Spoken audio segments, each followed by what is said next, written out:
In spite of the important role that it played during the colonial period and the early years of the American Republic, the Shawnee tribe of American Indians has been largely ignored by the scholarly world. Clearly, at present, the Shawnees are one of the least known groups of Native Americans. Several possible explanations for this neglect can be offered. Undoubtedly important was the transfer of interest from the Indian groups of the eastern seaboard to those of the high plains and the Southwest as the frontier advanced. By the time scientific interest in the American Indian was aroused, attention had already shifted to the more colorful and less acculturated Pueblo groups and the bison hunters of the plains.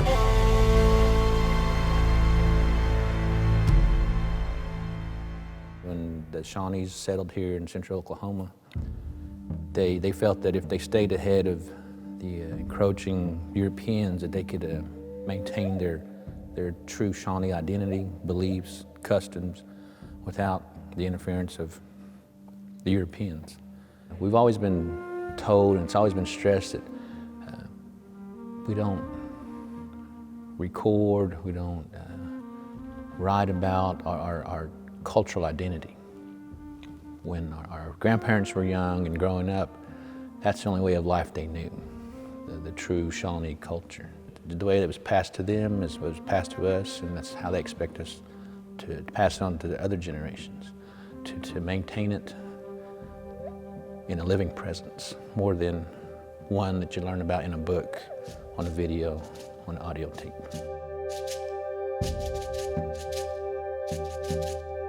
There are many different tribal regions throughout the United States. The Shawnees are among the Eastern Woodlands tribes.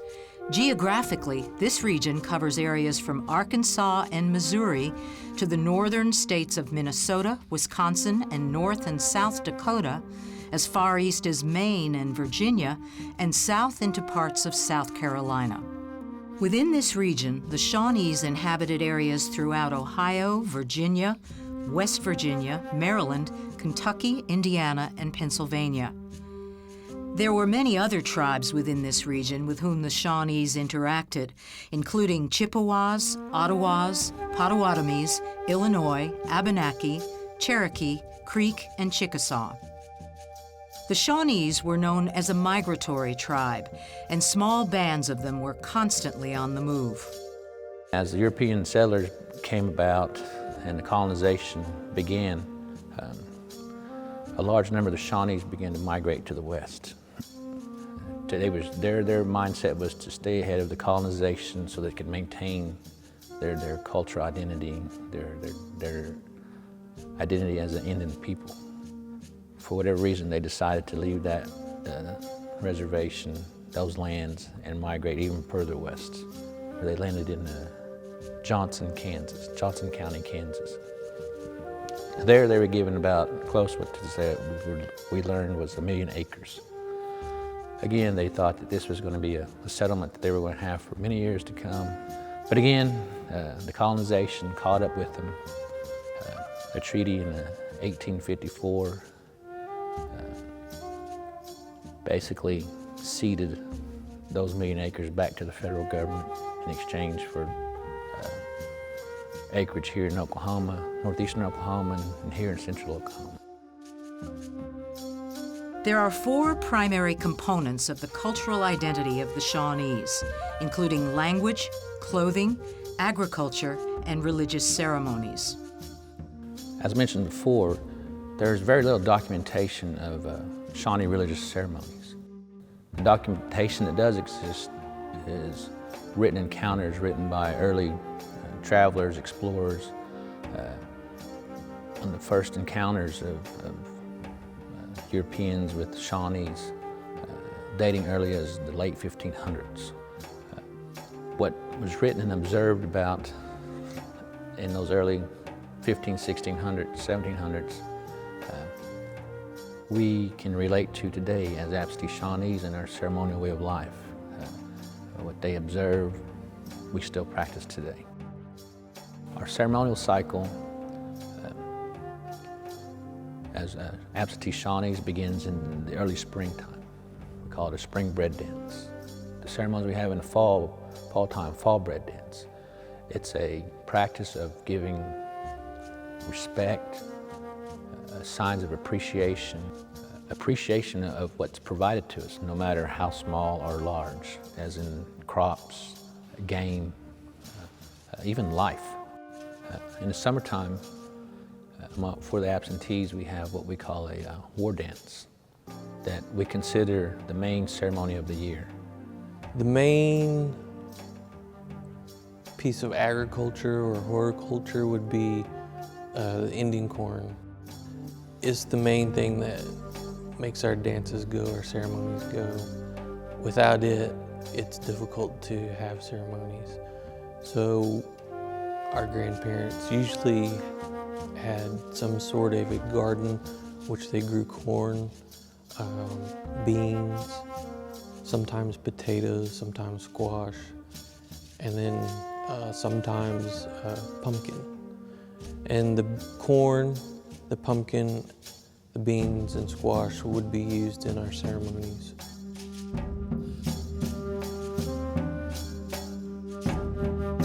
AST Day was created to basically honor the war dance, because prior to when the executive committee decided to create this day, there was nothing for our tribe. It was basically they let tribal employees off for Red Earth. Well, since Red Earth isn't an absentee Shawnee ceremony or doesn't involve absentee Shawnee life, the executive committee felt that absentee Shawnee Day would be a better time to let employees off to observe our tribe's tradition, culture, and custom.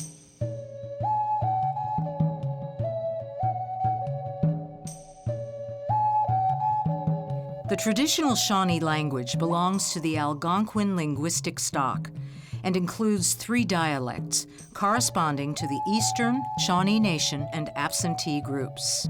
The Kickapoo, Meskwaki, Sac and Fox, and Cree tribal languages are also within this stock. A few of the common phrases in our language you might hear are Nikoti, Pialo, Balachi, Hawasla and Nyahweh. A few of the common words you might hear in absentee Shawnee language are Gakila, Dami, and Skota. Along with hunting for buffalo, bear, deer, and other game, the Shawnees were very productive farmers. Each spring, fields were prepared and seeds planted for the upcoming year. Corn is one of the most important sources of food and is very important to tribal ceremonies. Pumpkins and beans were also planted each year and are still an important component in today's agriculture. Together, these 3 foods are the cornerstone of the traditional Shawnee diet.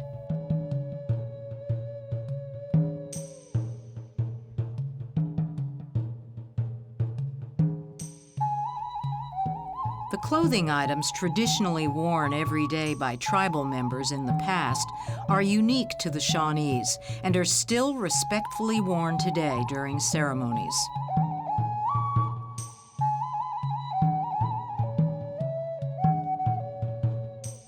One of the questions we are frequently asked is how the name absentee Shawnee was derived. Earlier we talked about Shawnees living in Johnson County, Kansas. At that time, they lived on a reservation. They were saying it was close to 1 million acres. As the federal government presented this treaty to the tribe at the time there in Kansas, they were aware that not all the leaders who signed the treaty to get that reservation were there. So as the discussions went on, as the negotiations went on, and the Shawnees finally accepted to sign this treaty, our leader at the time, Big Jim, wasn't present on the reservation at the time. And as the treaty was being accepted by the leaders present, they would go and sign their name or make their mark. It was decided that those leaders who weren't present at the time, Big Jim being an example, his name would be signed on the treaty, and then to the side of his name, they would write absent. So basically, the federal government at the time deemed us that name, and then we began to be known as the absentee Shawnees, because our group of Shawnees were absent from that treaty signing in 1854.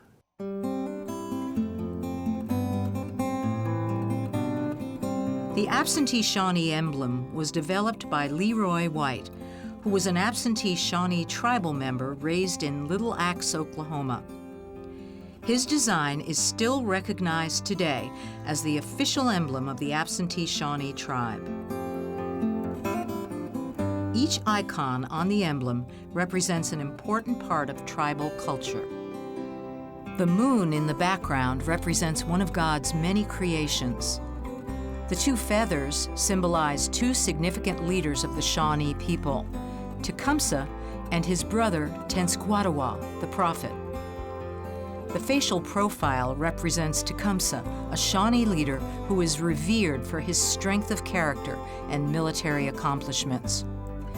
The two stars represent Tecumseh's rank of Brigadier General in the British Army.